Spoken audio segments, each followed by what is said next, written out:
Hello everyone, I'm Tempo Jesus, and welcome back to some more commentary on the balance update that Blizzard sent out yesterday. Some of you may know, they made some more updates after the people on the multiplayer testing have been working with the changes that they proposed roughly 2 weeks ago on September 11th.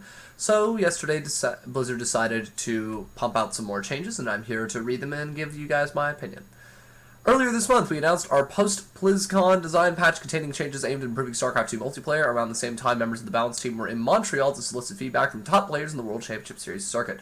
Based on the feedback we received from the community as well as pro players, we decided to expand the scope of our initial balance proposal. Below is a rundown. Starting with the Protoss changes. The shield battery. Health and shields decreased from 200-200 to 150-150. We've been monitoring proxy shield battery strategies over the last few months, and while we don't believe they're unbeatable, we would like to make this strategy slightly more risky, reducing their total health pool targets, weakening offensive usage while maintaining their defensive power. Specifically, this will reduce the number of corrosive files it takes to destroy them from 7 to 5, which provides Zerg players a clearer response to the strategy. Well, I'm obviously for this because I'm a Zerg player, but I feel like it might be worth investigating whether you should just increase the build time of the shield battery. Because I feel like if you can get spines up at a reasonable time, the shield batteries can't do too much. It might also behoove them to just make the shield batteries not spawn with full energy. Because if you spawn 3 of them, they could all have less health and shields, but if they all spawn pretty much, I won't say pretty much immediately, but if all 3 of them spawn within a reasonable amount of time with full energy, it doesn't matter how much health and shields they have. If there's 3 of them, you're not going to kill anything. So I think that might be a more fair way to investigate this imbalance, but I'll take it. I'm kind of sick of shield batteries at this point. The Warp Prism. Pickup range decreased from 6 to 5. Oh, thank the Lord. Thank Tempo Jesus that this is happening. I'm not biased at all. Warp Prisms received a ranged pickup in Legacy of the Void, and for the most part, we enjoy how it's worked out so far. The top Protoss players are able to show off their micro abilities, and it helps promote multi-pronged offensive options. One area we feel we can see some improvement on is the ability for Zerg players to ward up Warp Prism Archon openings. Thank you! Currently, the combined range of the Prism pickup and the Archon is 9, which outranges the Queen's anti-air attack by 1. We would like to reduce pickup range by 1 to allow Queens to interact more meaningfully with Warp Prism play. Thank you.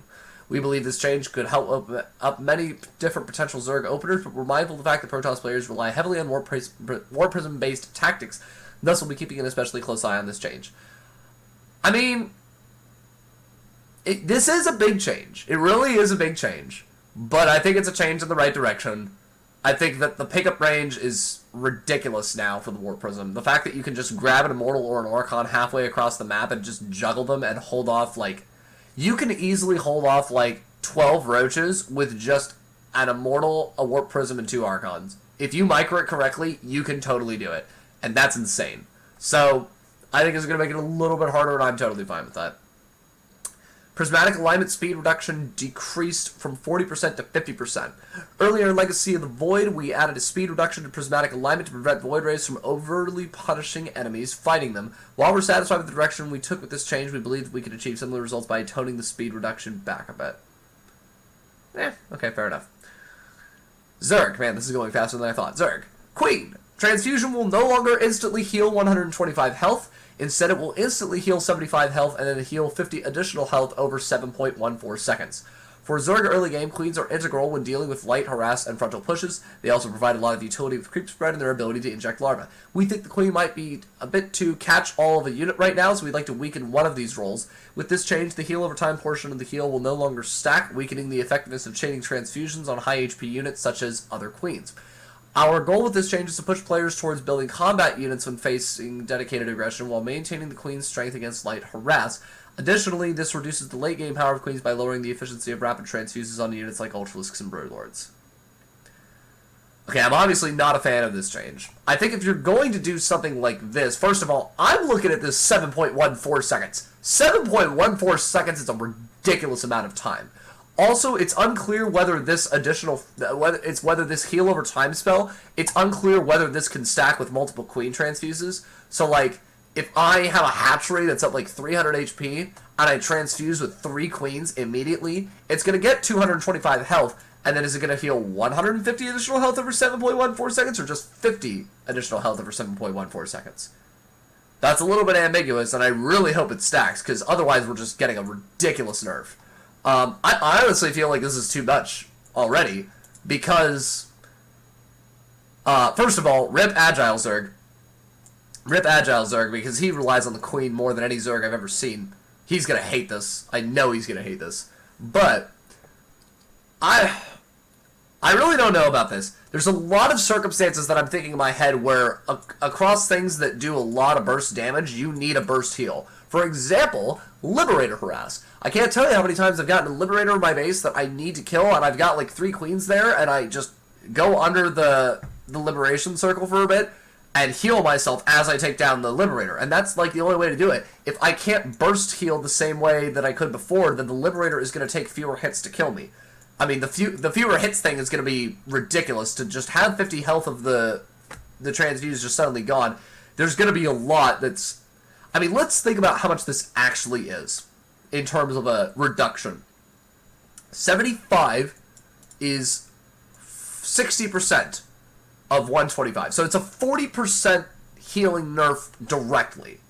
And it's just restacking it over a hot, the 40% that's lost. So you technically don't lose anything, assuming that you don't take enough damage in 7 seconds to kill the unit that you're talking about. Which, and again, unclear about whether this stacks. I think the biggest problem with this is that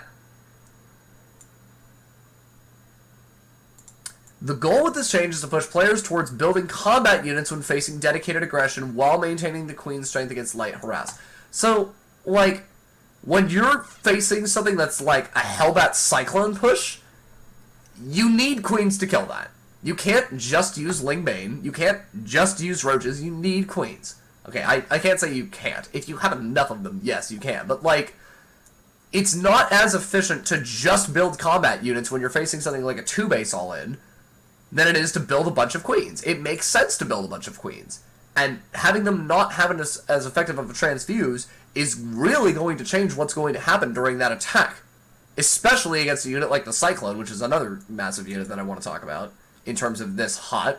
Like, a Cyclone is going to be able to kill a Queen before this 7.14 seconds can do... I mean, do you have any idea how much damage a Cyclone does? A Cyclone is going to do, against a Queen, I know a Queen has 1 armor, but it still does 20 damage a second. It's going to kill the Queen. It's going to kill the Queen before this 50... This is... 50 health over 7.14 seconds is almost 7 health per second, while it's taking 20 damage per second. You're taking 3 times as much damage per second as you are healing yourself against 1 Cyclone. 1 Cyclone. We're not talking 5 Cyclones, we're talking 1 Cyclone. This is too much, and I hope I've made that clear. Creep. Building / creep tumor creep generation. Time between creep growth periods increased from 0.3 to 0.45. Time Overlord generate creep. Time between creep growth periods increased from 0.36 to 0.45. Okay, I don't know what a creep growth period is. It sounds crazy as a Zerg, but I don't know. I'm assuming that that's... I don't know if, like, because I don't know what rate this is measuring. Because, like, a creep tumor will get there, and then once it starts expanding, is this, like, a certain amount of time per sec, like, a certain amount of time it takes for the creep tumor to move, like, 1 unit? I don't know what the creep growth period is. But what this suggests to me just from reading it is that creep is getting nerfed. In the transition from Heart of the Storm to Legacy of the Void, the creep growth period was cut in half from 0.6 to 0.3 to account for other changes made during that period. While this doesn't practically translate into creep spreading twice as fast, it has certainly had an effect on Zerg players' ability to control the map. More recently, after much refinement on the part of the Zerg players, we began receiving feedback that creep spread might be too oppressive, allowing Zerg to control large portions of the map leading into the mid to late game. To help mitigate this, we'd like to experiment with the creep spread rate, initially by adjusting to a rate that's halfway between the current live value and the value from Heart of the Storm. As creep spread is core to Zerg identity, we'll be paying close attention to the results of this change. We'll be paying attention to the close results of this change that they keep popping up all over the place. And they also did it with the Hydralisk in the last patch where they were like, well, we dropped the Hydralisk and we know it's a core unit, so we're going to be paying close attention to the results of this change. It takes a lot of APM to get creep to get across the whole map. I'm sorry. Especially on a map like... Well, what's a good example? Take a map like Parasite. Do you have any idea how much APM it requires to spread creep throughout Parasite efficiently? There's so many lanes that you have to cover in order to do that. Now, obviously, it's the biggest map in the pool, and I get it, but this is going to make it so difficult, especially if they're even halfway decent at multi-prong like bio, which I'm only thinking from the ZVT perspective, but just imagine one observer going with a charge line Immortal Archon army. There's no way you're going to be able to maintain creep spread on the map anymore. It's going to be so much more difficult. And what I think this is going to result in is a lot of Zergs are going to have to start dropping creep earlier and injecting later, which means that they're going to be behind in their macro. Or, you know what they might have to do? They might have to build more queens that now have a nerfed heal. Yeah. So, I'm not a fan. Not a fan. And I get it. Like, after all the changes that happened in the patch, I feel like Zerg got the best overall net gain of everything. But this is, like, I don't see why this is now happening. Like, why this wouldn't have been just included in the original patch anyway. I don't know how after all the testing that they've done in the last 2 weeks, they're like, oh, by the way, we need to nerf creep. It's like, okay, whatever. The Roach. Tunneling Claws cost decrease from 150 to 100. Tunneling Claws no longer increases the health regeneration of burrowed Roaches from 7 HP per second to 14 HP per second.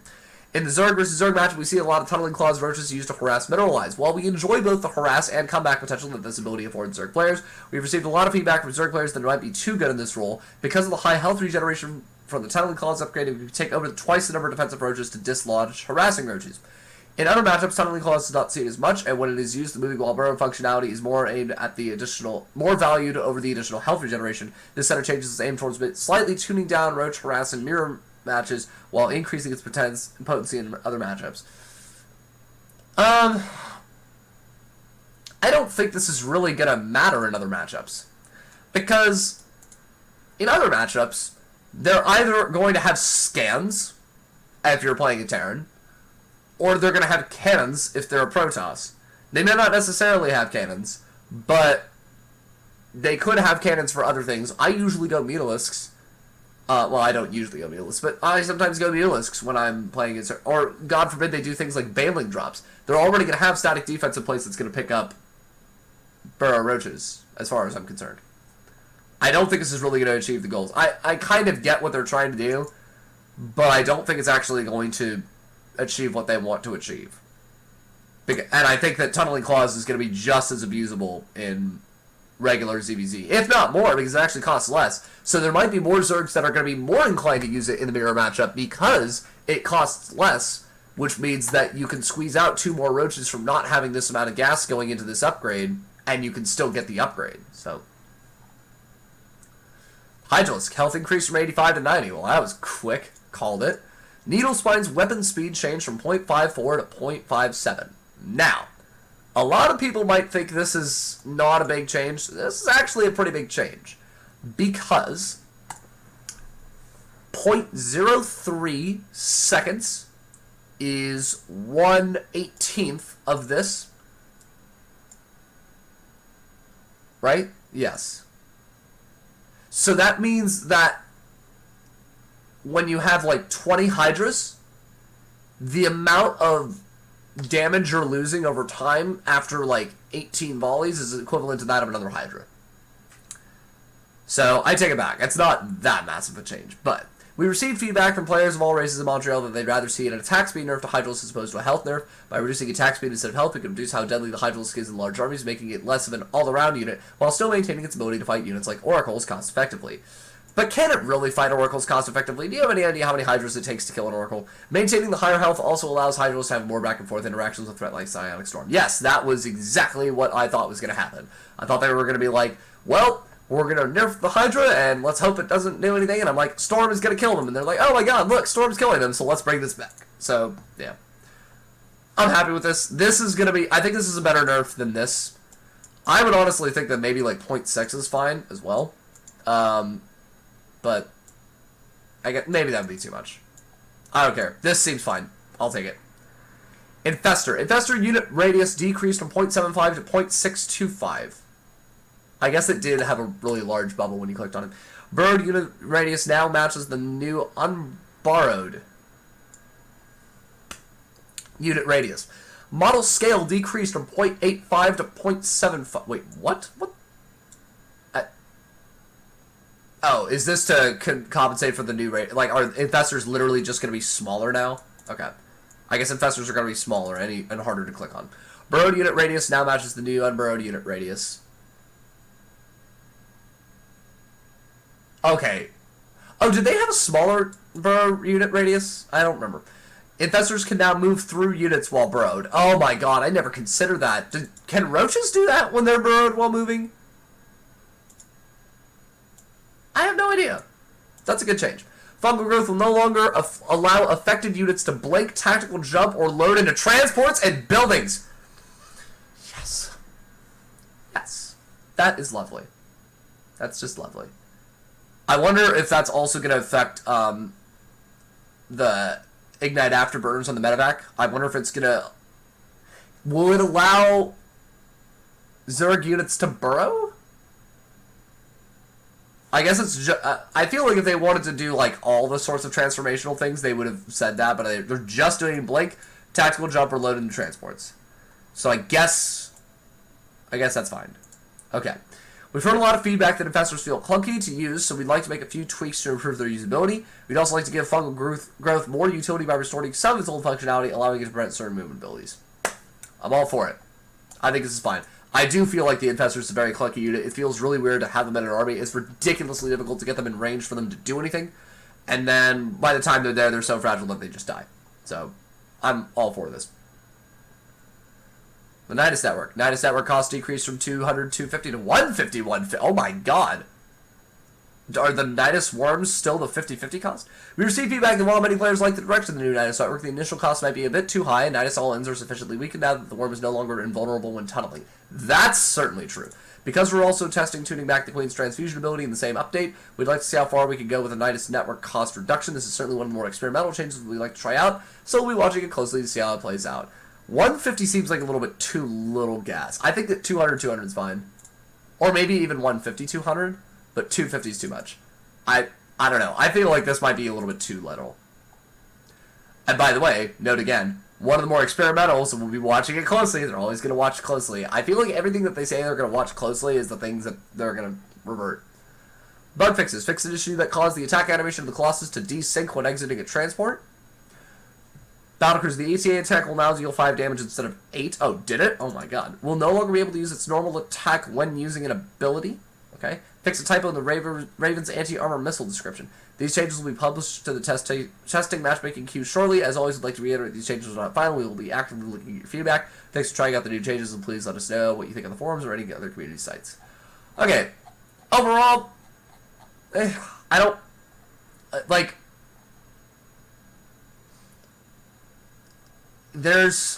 I'm really pissed about this. I'm really pissed about this. This isn't gonna do what they're expecting it to do. This is fine. This is fine. This is fine. But overall, these are some really weird changes, and I don't feel like anything that happened in the testing prompted these changes. It's not like as a result of the testing, they were like, oh man, the shield battery's a little overpowered, or man, as a result of the testing, we feel like the warp prism's too powerful, or, ever since the testing happened, the void ray's too powerful. They didn't change anything that's currently being affected by the testing, except for the Hydralisk health. That's the only, and the Nydus Network. Otherwise, everything else is exactly the same. I'm actually really worried that they haven't changed the Tempest, they haven't changed the Carrier, and they haven't changed, what else did I think was going to be really overpowered? I don't remember. But, like, there's a lot in here that seems like it's completely out of left field and doesn't actually reflect what the testing said it was going to. I don't know. I'm a little bit skeptical about all this. But thank you all for watching. If you enjoyed this video, let me know. If you have any comments about the testing, about these changes that you think are worthwhile to comment, please comment them. I will read them at some point and let you know what I think. Thank you all very much, and I will see you all in the next video. Farewell.